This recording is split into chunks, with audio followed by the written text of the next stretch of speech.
പരിചയപ്പെടാൻ പോകുന്നത് ജ്വല്ലറി മേക്കിങ്ങിന് ആവശ്യമായിട്ടുള്ള കുറച്ച് സാധനങ്ങളെ പറ്റിയാണ്. ആദ്യത്തെയാണ് പക്കഡ്. പക്കഡ് എന്ന് പറയുന്നത് നമ്മുടെ ജ്വല്ലറി മേക്കിങ്ങിൽ ഒഴിച്ചു കൂടാനാവാത്ത ഒരു ടൂളാണ്. ഇതിനെ നമ്മുടെ ജ്വല്ലറി മേക്കിങ്ങിൻ്റെ മൂന്നാം കൈ എന്നാണ് വിശേഷിപ്പിക്കുന്നത്. രണ്ടാമത്തെ ടൂളാണ് കട്ടർ. കട്ടർ എന്ന് പറയുന്നത് നമുക്ക് കട്ട് ചെയ്യാനായിട്ടുള്ള ആവശ്യങ്ങൾക്കാണ് പൊതുവെ യൂസ് ചെയ്യുന്നത്. മൂന്നാമത്തെയാണ് ഗിയർ വയർ. ഗിയർ വയർ കൂടുതലായിട്ടും യൂസ് ചെയ്യുന്നത് നമുക്ക് മുത്തുകൾ കൊരുക്കാൻ വേണ്ടിയാണ്.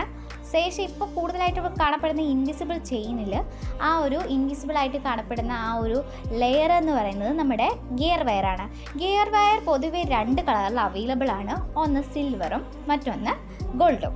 അടുത്തതായിട്ട് നിങ്ങൾ കാണുന്നതാണ് സ്റ്റോപ്പർ. അത് നമ്മൾ മുത്തുകൾ കൊരുത്തിട്ട് അവസാനം വരുന്നത് സ്റ്റോപ്പ് ചെയ്യാൻ വേണ്ടി ഉപയോഗിക്കുന്ന ഒരു ഉപകരണമാണ് സ്റ്റോപ്പർ. ഈ ഉപകരണം പൊതുവെ നമ്മളെല്ലാവരും കണ്ടു കാണും. ഇതിൻ്റെ പേരാണ് ഗോണ്ട. ഇത് കൂടുതലായിട്ടും ഉപയോഗിക്കുന്നത് നമ്മുടെ മാലകളിലാണ്.